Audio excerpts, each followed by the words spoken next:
Maingat akong umalis sa kama upang hindi magising si Shelo. Dahil pupunta ako ngayon sa bahay ng mga magulang ko upang kausapin sila. Bago ako lumabas muli ko pa siyang sinulyapan at nakita ko sa mukha niya ang saya. Hindi ko pa alam kung ano ba itong ginagawa ko, basta ang alam ko lang gusto ko laging maramdaman ang katawan mo at kasama ka.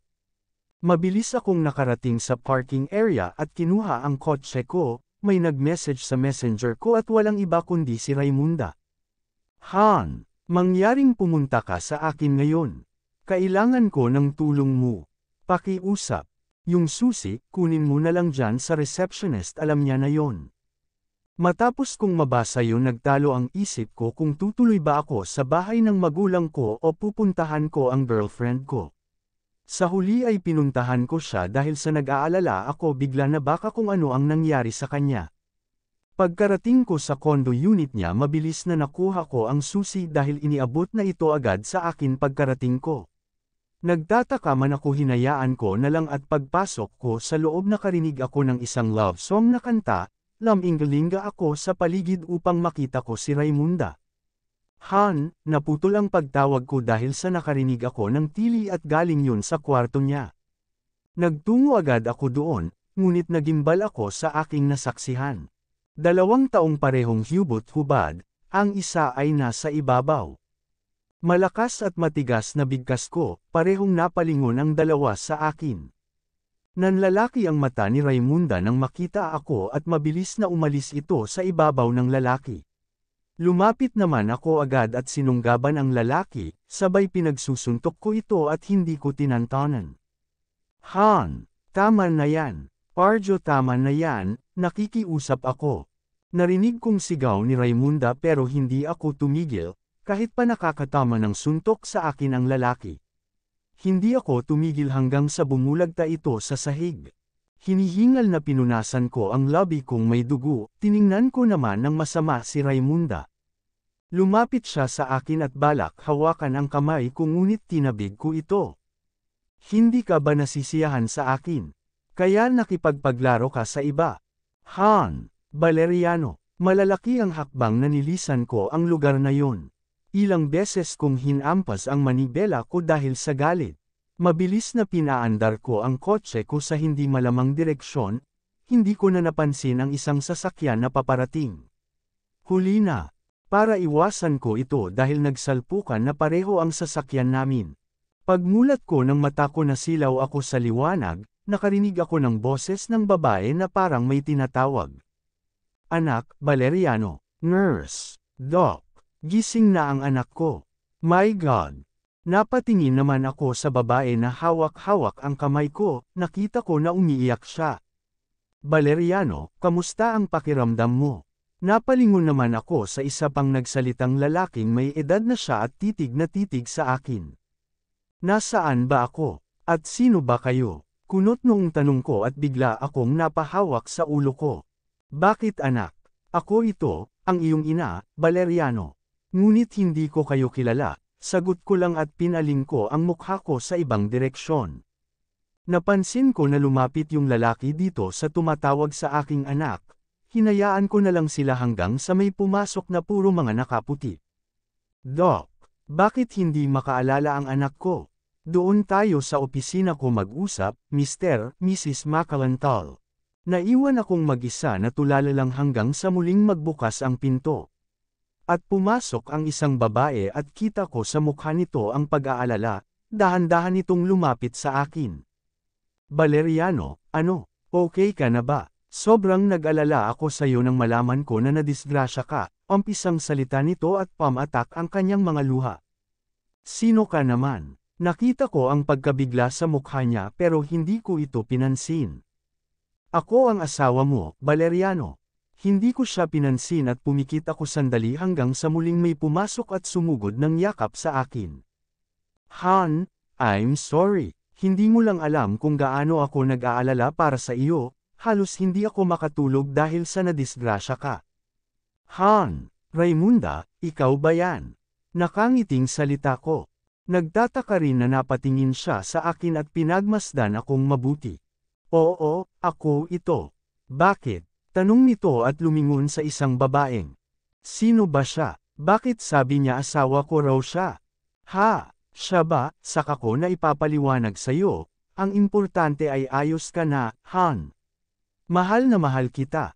Tumango na lang ako at yamakap rin sa kanya. Sinulyapan ko pa yung babae at nakita ko ang lungkot sa mga mata niya at bigla na lang siyang lumabas ng pinto. Han, wala akong maalala. Pero ikaw naalala ko, yung dalawa na nandito kanina sabi nila mga magulang ko sila. Oo, magulang mo sila. At ako ang girlfriend mo, tama. Tumango lang ako at muling pumikit dahil sumasakit ang ulo ko sa mga nangyayari. May masakit ba sa'yo, Han? Umiling lang ako at hinayaan na lang siyang nakayakap sa akin. Ito dapat ang bahay natin, Han. Pero dahil sa nangyari, nawala ang lahat ng pangarap natin. Malungkot na kwento ni pagpasok namin sa isang malaking bahay, pinagmasdan ko ang loob at naglakad. Natatandaan ko ito, alam ko na may nagregalo nito sa akin. Ano ba ang nangyari at sinasabi mo na hindi na natuloy ang pangarap natin? Inagaw ka sa akin ni Cielo. Valeriano, napatingin naman ako sa babae na nakita ko sa hospital at nagmamadaling lumapit sa akin, yamakap na lang siya bigla sa akin. Hinayaan ko lang siyang yakapin ako dahil nabigla rin ako sa ginawa niya. Pwede ba, Cielo, lumayo ka nga kay Valeriano. Alam mo naman na may sakit siyang amnesia. Huwag mo nga paakitin ang ulo niya, sohi ni Raymunda dito sa sinasabi na si Cielo. Pasensya na, sandali aayusin ko muna ang higaan niya. Sagot naman ito at mabilis na pinunasan ang luha niya. Hindi na kailangan dahil ako na ang bahala sa kanya, di ba, Han? Mabilis na sagot ni Raymunda kasabay ng paghalik nito sa lobby ko, nakita ko naman na yumuko si Cielo. Inalagaan ako ni Raymunda at hindi ito umalis sa tabi ko, dahil siya raw ang mag-aalaga sa akin habang hindi pa ako nakakaalala. Nandito lang siya lagi sa tabi ko at nakayakap, minsan may nangyayari sa amin. Habang nanunood kami ng palabas narinig namin na may kumakatok. Napabuga naman ng hangin si Raymunda at tumayo papunta sa pinto. Anong kailangan mo? Hindi ka ba titigil magpapansin kay Valeriano? Narinig kong salita ni Raymunda. Hindi naman sa ganon, dinalhan ko lang siya ng pagkain dahil tanghalian na, sagot naman ni Cielo sa kanya. Alam mo, masyado ka talagang pakialamera, nagmamagaling ka. At bakit isang pagkain lang ang dinala mo? Nang iinis ka ba? Napatayo na ako sa higaan dahil sa narinig ko na galit na si Raymunda. At nagbagsakan ang hawak ni Cielo. Naabutan ko pa na napasigaw si Cielo dahil sa natapon sa damit niya ang pagkain. Raymunda, malakas na pagkakasambit ko dahil nakita ko ang mukha ni Cielo na napangiwi at napansin ko na mukhang bagong luto lang ang ulam na may sabaw, dahil umuusok pa ito. Tumakbo naman si Cielo at naiwan kaming dalawa. Han, hindi ko sinasadya. Aksidente yun kaya natapon ang dala niya. Hindi ko naman malaman kung ano ang magiging reaksyon ko dahil nag-alala ako kay Cielo. Nagising akong wala sa tabi ko si Valeriano. Ayos lang naman dahil sobrang saya ko simula pa kagabi, dahil ilang beses akong inangkin ni Valeriano. Napahimos ako sa flat kong puson habang nakangiti na nag-i-imagine na magkakalaman ito. Hindi ko man alam kung saan siya nagpunta, masayang kumilos ako at pinakialaman ko ang gamit niya sa kusina. Nagtimpla ako ng kape, habang lumulutang sa alapaap ang diwa ko, bigla akong nakarinig ng ring ng telepino. Nagtataka na tumayo ako at hinanap ang telepino. Nakita ko naman agad dito malapit sa dining area, nag-aalangan pa ako na sagutin ito dahil baka mamaya si Raymunda. Ngunit paulit-ulit na nagriring ang telepino kaya sinagot ko na dahil baka importante ito. Hello po, Mrs. McAlintal.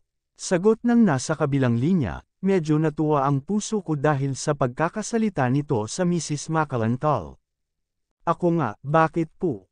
Tanong ko naman dahil parang naririnig ko na may kausap siya. Ma'am, pumunta raw po kayo sa hospital. Sabi po ni Mr. McAlintal.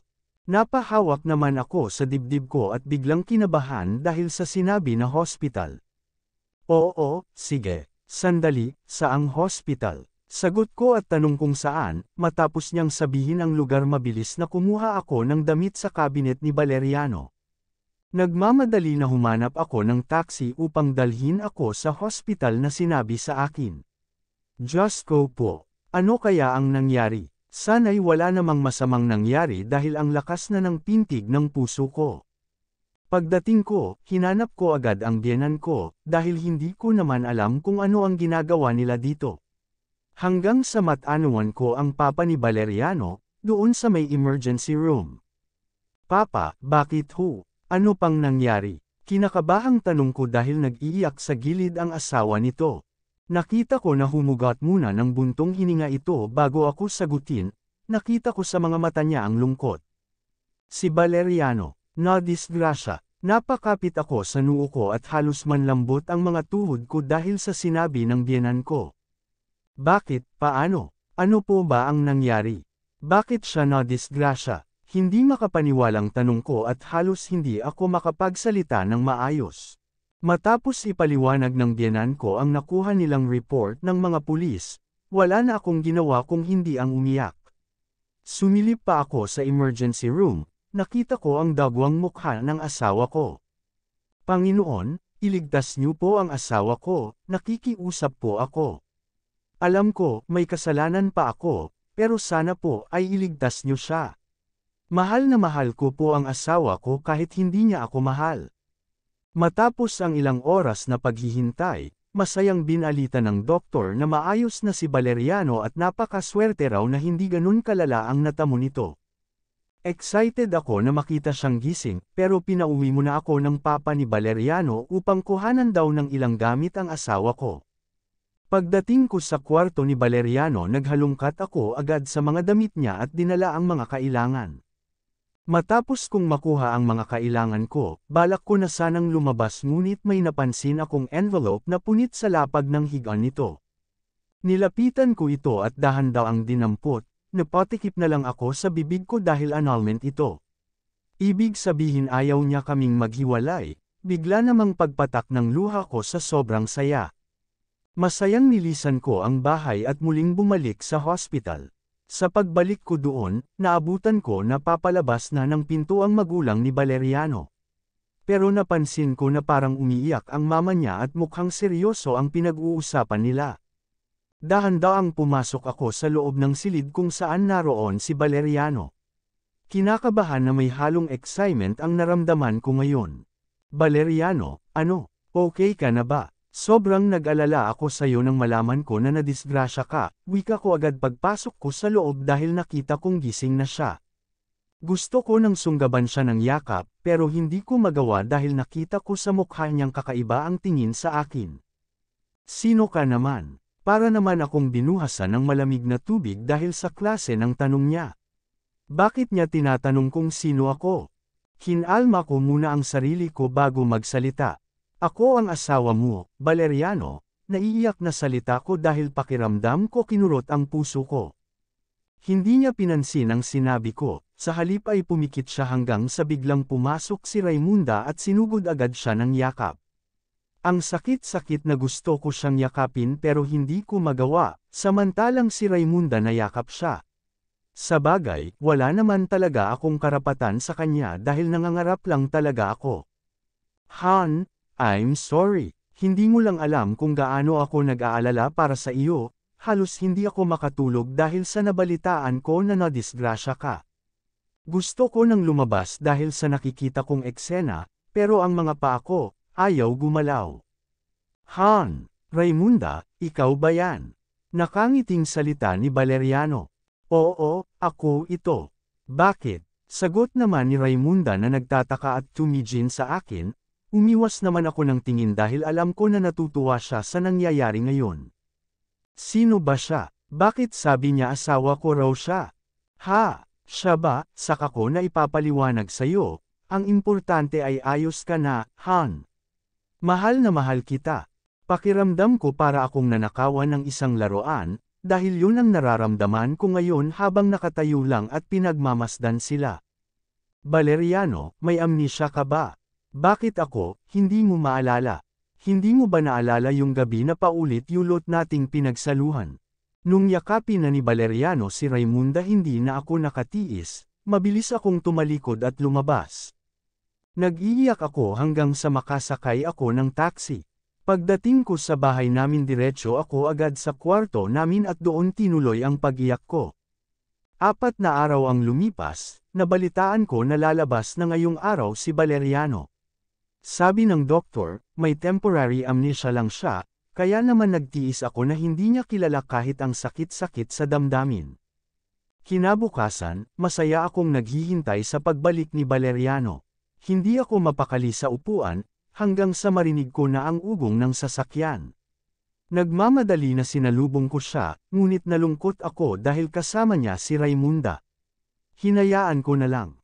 Valeriano, masayang tawag ko pagpasok pa lang nila sa pinto. Nagulat na napatingin siya sa akin. Lumapit ako ng husto sa kanya at niyakap ko agad siya ng mahigpit. Pwede ba, Shelo, lumayo ka nga kay Valeriano. Alam mo naman na may sakit siya. Huwag mong ang paakitin ang ulo niya. Umalis naman ako sa pagkakayakap kay Valeriano.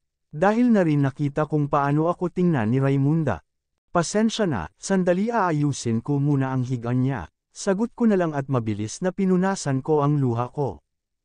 Hindi na kailangan dahil ako na ang bahala sa kanya, di ba, Han? Mabilis na sagot ni Raimunda kasabay ng paghalik nito sa labi ng asawa ko. Naiinis na halos gusto ko ng sampilan si Raimunda dahil sa nakakainsultong tingin nito sa akin. Kinabukasan, kinatok ko ang kwarto ni Valeriano upang dalhan siya ng pagkain, dahil tanghali na hindi pa nagluluto si Raimunda kaya ako na ang nagluto. Sinigang na baboy ang niluto ko dahil sabi ng papa niya paborito ito ng asawa ko. Anong kailangan mo? Hindi ka ba titigil magpapansin kay Valeriano? Bungad agad na talak sa akin itong magaling kong kaibigan na akala ko noon ay napakabait. Hindi naman sa ganon, dinalhan ko lang siya ng pagkain dahil tanghalian na. Alam mo, masyado ka talagang pakialamera, nagmamagaling ka. At isa pa, bakit isang pagkain lang ang dinala mo? Nang iinis ka ba? Gusto ko sana siyang barahin dahil sa sinabi niya pero nagpipigil lang ako, hanggang sa hinawakan niya ang tray na dala ko. Hanggang sa bigla itong tumapon at napasigaw ako sa sakit dahil mainit yun. Raimunda, narinig kong sigaw ni Valeriano at tiningnan ako. Hindi naman ako naghihintay ng sasabihin niya dahil tumakbo na ako upang gamutin ang napaso sa akin. Habang nagmamadali ako papunta sa kitchen, nakita ko naman ang pagpasok ni Jessa. Nagulat pa ito pagkakita sa itsura ko. Shelo, bakit? Anong nangyari sa'yo? Ha? Wala, napaso lang ako, sagot ko lang at nagmamadali akong nagpunta sa kusina at naghanap ng pwedeng ipanggamot ko. Nakita ko ang isang boteng patis at inangat ko ang damit ko. Binasa ko ng patis ang parteng natama ng mainit. Bakit ka ba napaso? Ano bang ginawa mo? Amoy sinigang ka. Ngumiti lang ako kay Jessa upang hindi niya maramdaman na nasasaktan ako at may dinaramdam ako. Shelo, ano naman ang drama mo? Baka sabihin mo kay Valeriano sinadya ko yun. Parehong nagulat kami ni Jessa dahil sa malakas na boses ni Raimunda. Sandali, Raimunda, bakit sinisigaw-sigawan mo lang si Shelo? Napalingon naman si Raimunda kay Jessa at ito naman ang binalingan. Huwag kang ang makialam dito dahil hindi kita kinakausap. Naalarma naman ako dahil biglang lumapit si Jessa kay Raimunda dahil papalapit ito sa akin. Ang sama talaga ng ugali mo. Mabuti pala at hindi natuloy na makasal sa'yo si Valeriano. Gigil na lumapit ng mabilis si Raimunda kay Jessa at sinampal nito. Hindi naman siya nagpatalo kay Raimunda, kaya tumayo na ako upang awatin sila. Han, maniwala ka sa akin. Hindi ko talaga iyon sinasadya, aksidente ang nangyari na yon. Paliwanag ni Raimunda sa akin dahil tahimik ko lang na tinitingnan ang natapong pagkain sa sahig. Humingi ka ng pasensya sa kanya, dahil kawawa naman yung tao, napaso siya, salita ko lang at muling bumalik sa higaan upang pumikit saglit dahil pakiramdam ko sumakit ang ulo ko. Fine, magsusorry ako sa kanya, sagot nito at nagdadabog na lumabas ng pinto. Naiiling na lang ako dahil sa inasal niya. Maya-maya nakarinig ako ng sigawan at kalampegan ng mga nahulog na gamit, napatayo ako bigla at lumabas ng kwarto. Nagmamadaling bumaba ako at hinanap ang ingay na yon. Pagpasok ko sa loob ng kitchen, naabutan ko na inaawat ni Shelo ang nag-aaway na dalawa at hindi ko kilala kung sino yung isa. Tumigil na kayo. Malakas na sigaw ko na kinagulat nilang tatlo. Natigil sa pag-aaway ang dalawa. Han, pasensya na talaga. Pinagtutulungan nila ako at ako ang sinisisi ng kaibigan ni Shelo kaya siya napaso kanina. Sinabi ko naman, di ba, na aksidente yon. Bakit, Raimunda, hindi rin ba kita kaibigan? Siguro nga, ngayon hindi na dahil wala akong kaibigan na demonyitang katulad mo. Salita naman nitong kaway niya, muling susugod sana si Raimunda pero hinatak ko na ito. Shelo, aalis na ako dahil hindi ko na kayang tumagal sa bahay niyo na may mapagpanggap na kasama. Jessa, I'm so sorry.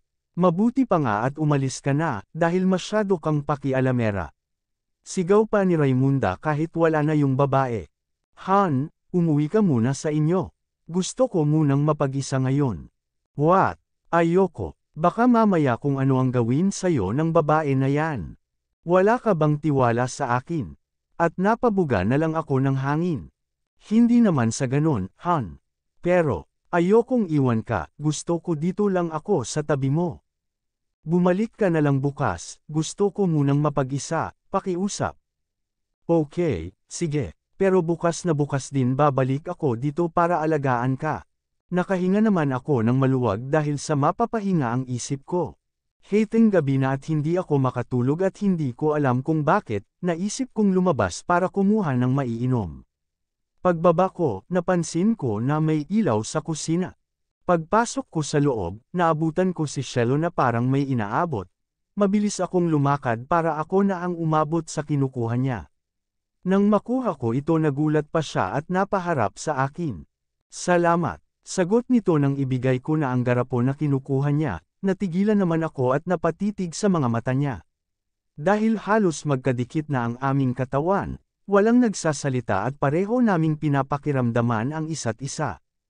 Hanggang sa kusang unti-unting bumaba ang lobby ko sa nakaawang na lobby niya.